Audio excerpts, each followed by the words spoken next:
All right, hello. Welcome back to another episode of Star Wars Mark of Balance. My name is Mark, and today I'm going to be doing my review for the Lego Star Wars The Skywalker Saga video game. It's about a month after release. I was very busy, so I didn't get to put this all together, but we're going to get into it today. I'm super excited. And yeah, let's do this.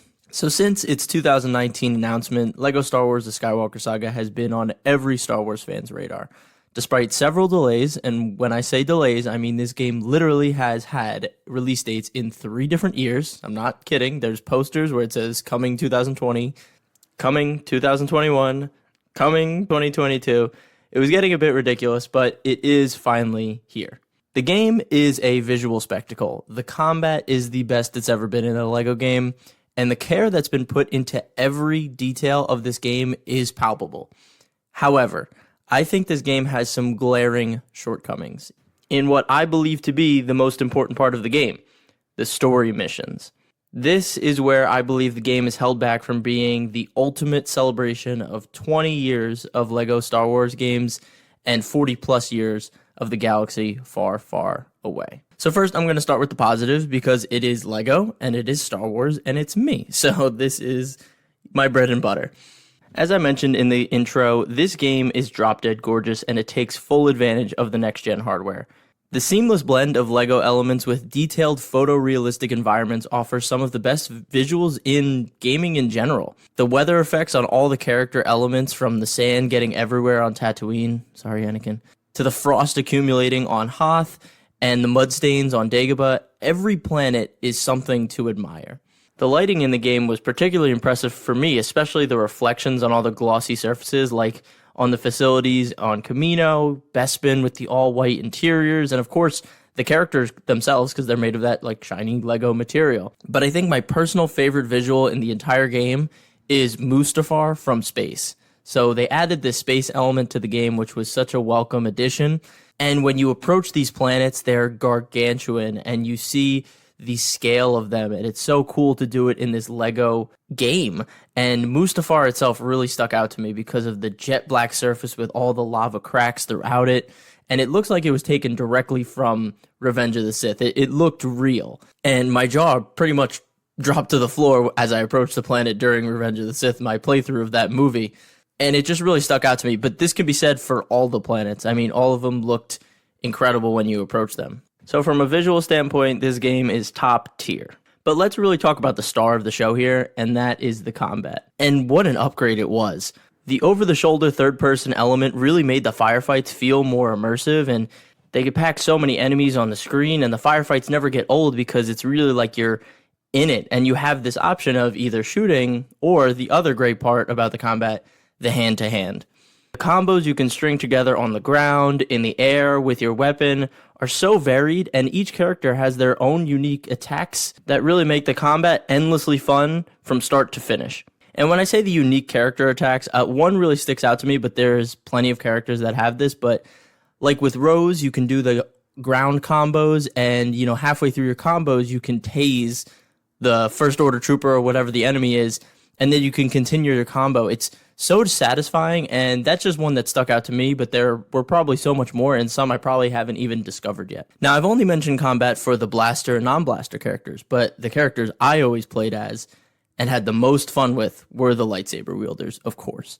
The lightsaber feels great, and every character fights differently. Yes, every single character with a lightsaber has their own fighting style. Maul does flips and twists, Vader does very heavy robotic attacks, Kylo has these super flashy combos, Obi-Wan has very measured moves, and this makes the combat fresh whenever you change to a new character.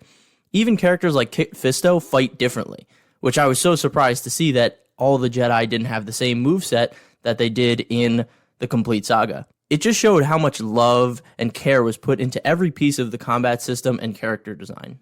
Of course, I think the combat overall is great throughout the game, but I think where it shines the most is in the duels. I'm so glad I started with the Phantom Menace because Darth Maul's duel, appropriately named Better Call Maul, was a fantastic introduction to that aspect of the game. It was this sprawling, multi-stage mission with cinematic over-the-shoulder camera angles, dynamic environment changes, and perfect amounts of comedy sprinkled throughout.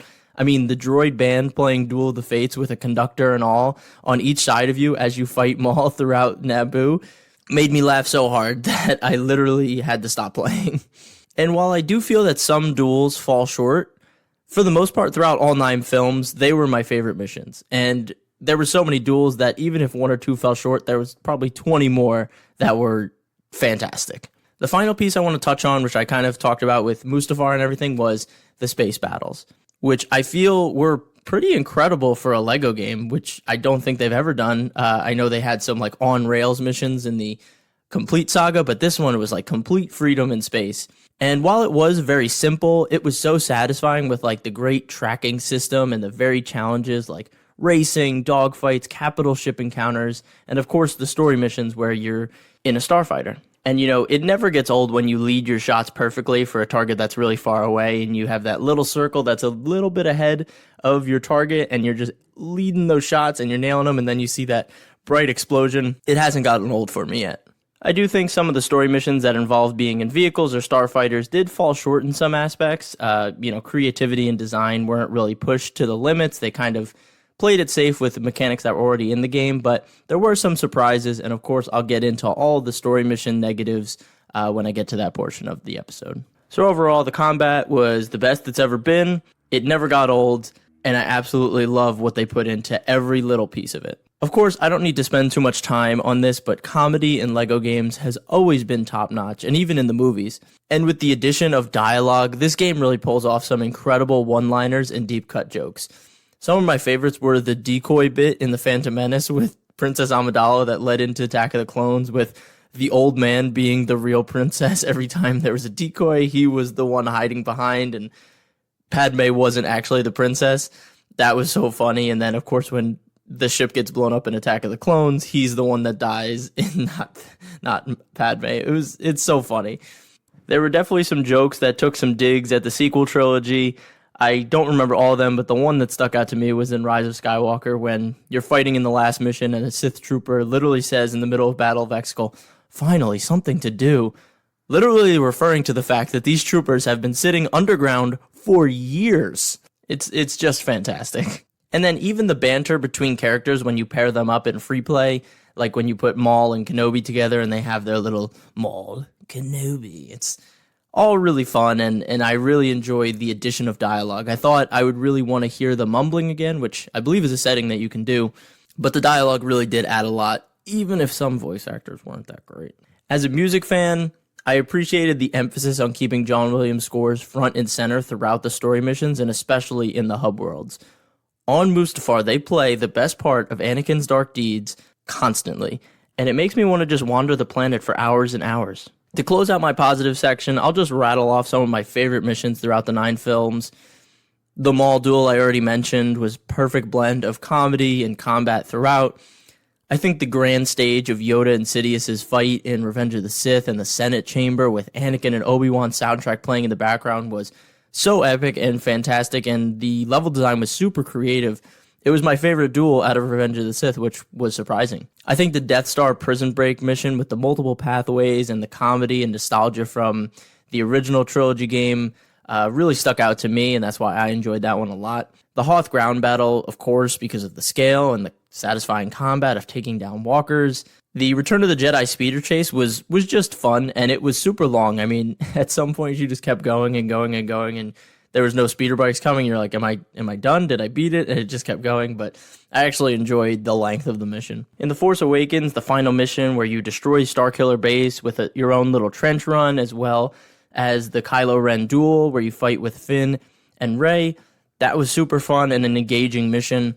The opening mission of Last Jedi with the multi-stage space battle against the First Order Dreadnought was really fun. I think the throne room scene from The Last Jedi was done amazingly, and it did the film so much justice. The fire burning in the background as that red tarp kind of starts to fall away, and the beautiful lighting and visuals I already mentioned, and then switching between Kylo and Rey, taking out the guards with these cool finishing moves. I mean, all of it was just fantastic. And then, surprisingly, the final mission of Rise of Skywalker was incredible. It was multiple locations where you fight as Finn in the X First Order troops on top of the Star Destroyers, and then you go down and you fight as Kylo and Rey against the Sith Eternal Guards, and then the Knights of Ren, and then, of course, the Emperor himself. That was like a huge mission. I think it was the biggest in the game, based on, just feeling it out while I played, but that was fantastic as well. So those are really ones that stuck out to me. There was a lot of other great moments, but these were really the ones that I felt were deserving of the occasion of this being the ultimate culmination of Star Wars Lego.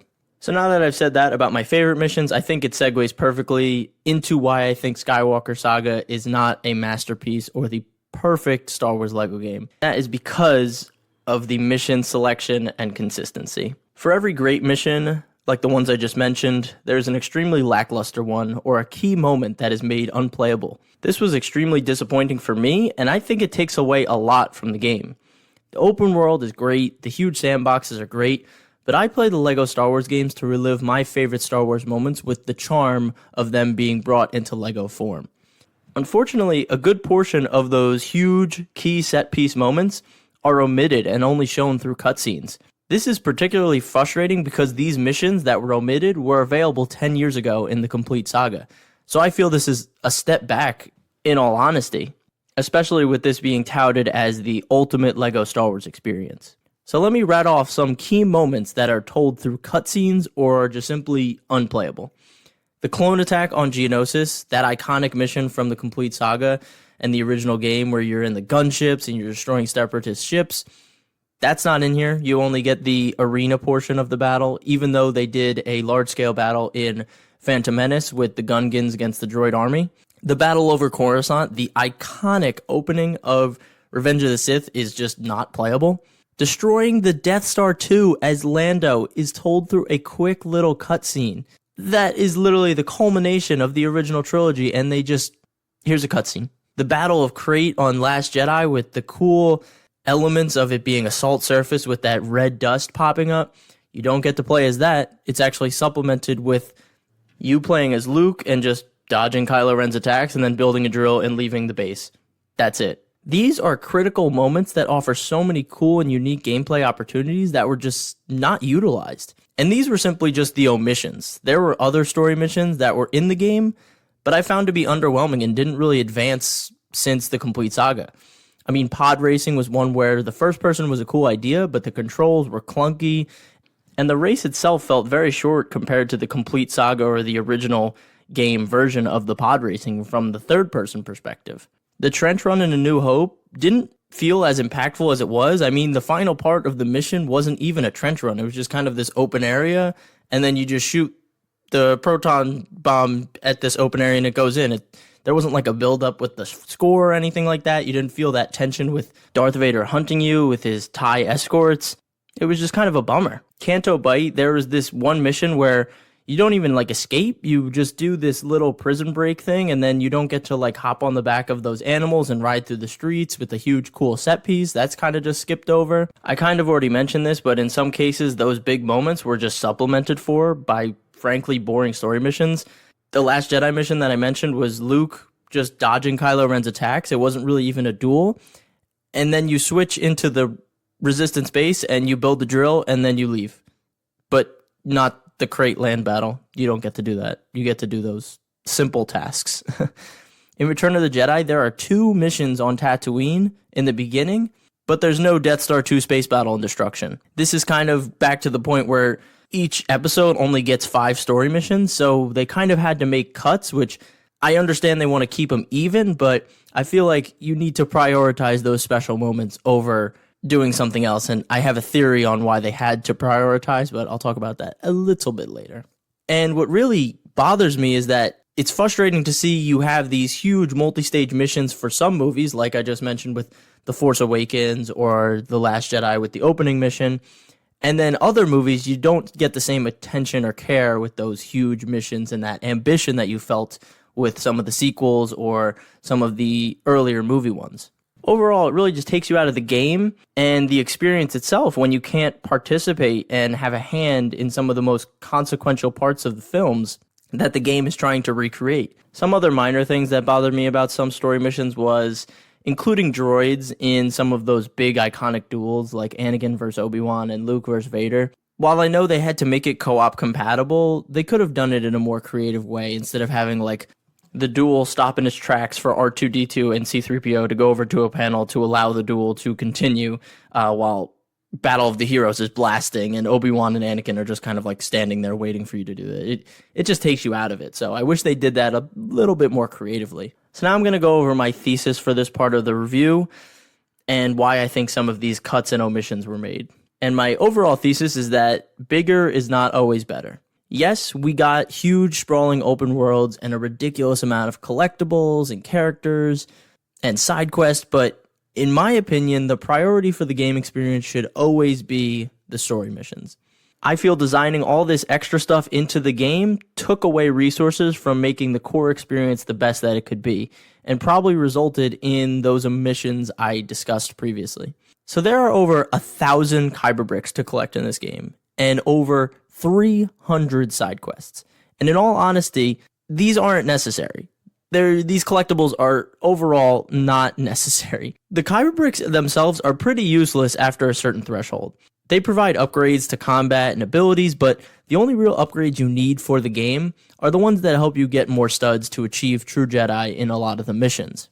The other upgrades really have no effect or little effect on the experience of the combat, and you can beat the game without needing any of them. So essentially, after you upgrade those stud-based ones, there's no incentive to collect the Kyber bricks anymore.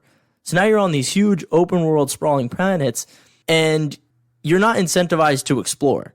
So after the first couple looks around, the open world just kind of becomes something pretty to look at and not like an immersive experience. And this is kind of the same thing with the side quests. They're fun, they're cool little additions to have you explore and kind of move around the planets and see different areas, but after a while, you know the reward isn't really worth the effort. So I know there's a lot of people that enjoy the collectibles part of games, and they kind of are a checklist kind of person, and they really want to get the 100% in the game, and that's totally fine. It doesn't work for me, and I think it kind of hurts the game when you include all this extra stuff. A side note to the whole open world thing, it's unfortunate you can't designate one of them as your hub world, kind of like you had a hub area in the Complete Saga where you got to see all your mini kits displayed, you got to see all the characters you unlocked kind of interacting and walking by each other. And in this, it's all just NPCs and faceless troopers, and it kind of takes away that charm of seeing like Darth Maul walk past Rey or like something like that. Part of me wishes you could pick like your favorite world and kind of deck it out with your mini kits and all the characters that you want to see in that hub world. I think that would be a cool way to still have that open world aspect if you wanted to travel, but have that place you could always go back to. So if you really like Mustafar, just have a crib on Mustafar with all your ships and just deck it out. This is all to say that this extra fluff might make the game look inflated and packed with content, but in reality, I'd rather have much more robust story missions that push the envelope and really provide unique gameplay opportunities, because I believe that that is what the core experience of the LEGO Star Wars games are. Just one more negative, I swear this is not sequel hate, but why is the opening tagline for the menu Rey saying, "I need someone to show me my place in all this"? Like, what? I know it's Disney-owned company, but like that line is not the essence of Star Wars. That is not the line that I think of when I think of the Skywalker Saga. Was "the Force will be with you" always taken? Like, was that not allowed to do there? Like, why was that the voice line that I have to hear every time I open the menu? I don't want to hear Rey pouting. That's not even one of her best lines. She has better lines that really capture the idea of Star Wars, but "I need someone to show me my place in all this." Like, oh, what a beta way to think. I don't get it. I don't get why they chose that. I know it's like Disney, they have to push their thing, but that's not what makes Star Wars what it is. I don't know why this triggers me so much, and it frustrates me. I swear this is not like sequel hate or anything. I don't care if they use the quote from the sequels. Just make it a good one. I feel like Maz Kanata had like really great quotes you could have used, but like, why that one? It's so much more mystical if you open the menu and it's all the characters and you hear "the Force will be with you always." It's like, oh, so much better. I don't know. I hope they patch it in. They won't, but that just pisses me off every time I open the menu. To wrap up, I just want to do a quick ranking of the episodes by mission enjoyment. I don't really have like a particular like 1, 2, 3, 4, 5, but I'll kind of talk about my like top tier episodes, my mid tier, and then the ones I didn't enjoy a lot. So at the top, Phantom Menace, as I mentioned, great dueling mission. You had the open world, you had the big Gungan battle. Force Awakens I really enjoyed. You had the Rathtars with all the puzzles. You had the Starkiller base duel and destruction at the end. A New Hope had a nice mix of just about everything, even though I think the Trench Run was a little bit lackluster. I think Revenge of the Sith, Last Jedi, and Return of the Jedi were all great. Revenge of the Sith was very duel heavy, so not many different unique missions.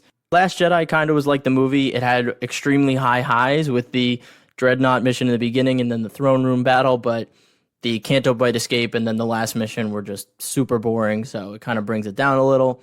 And then Return of the Jedi, not being able to destroy the Death Star 2 was a huge negative, but I enjoyed Endor. I liked the final duel where you actually fight alongside Darth Vader, so that was a cool twist on the movie. And yeah, the last two I have were Rise of Skywalker and Attack of the Clones. Attack of the Clones, I think, has some good ideas, but I don't think the big moments were emphasized enough. And the Droid Factory mission, I didn't like in Complete Saga. I don't like it here, and I thought Geonosis was very underwhelming. And then Rise of Skywalker. I loved the last mission, but I can't really remember any of the other missions. It doesn't really bode well for it overall with Remembrance. The Kylo and Rey duel was very disjointed on the Crash Death Star 2, so that really didn't, hit for me either, but the last mission was incredible. So those are my kind of like tier lists of all the missions. Like I said, I think if they included some of those really big key moments, there would be a lot of switching going on, but because some of these were missing some of my favorite pieces in Star Wars, I was just like, damn, I can't rank those higher, and it really takes away from them overall. So to wrap up, LEGO Star Wars The Skywalker Saga is a visual marvel among LEGO games and just games in general, from the smallest detail to the biggest landscapes.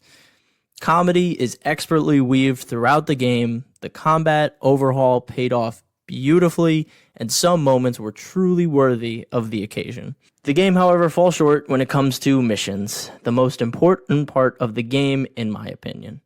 Key moments were cut out in favor of cutscenes, and some moments were playable but underwhelming and didn't really advance the missions we had seen done 10 years ago, and frankly done better 10 years ago. This, in my opinion, was likely due to the oversaturation of useless collectibles and side quests where resources were unfortunately allocated instead of making the story missions the best they could be. This kind of has a ripple effect that makes the open world exploration fun the first couple times, but tedious thereafter. This is why I think LEGO Star Wars The Skywalker Saga is a fantastic set with a few missing pieces. Alright everyone, thank you so much for listening to the review. If you want to see more content like this, go check out my Instagram at star_wars_mark of balance. And as always, stay safe, stay healthy, and may the Force be with you. Peace.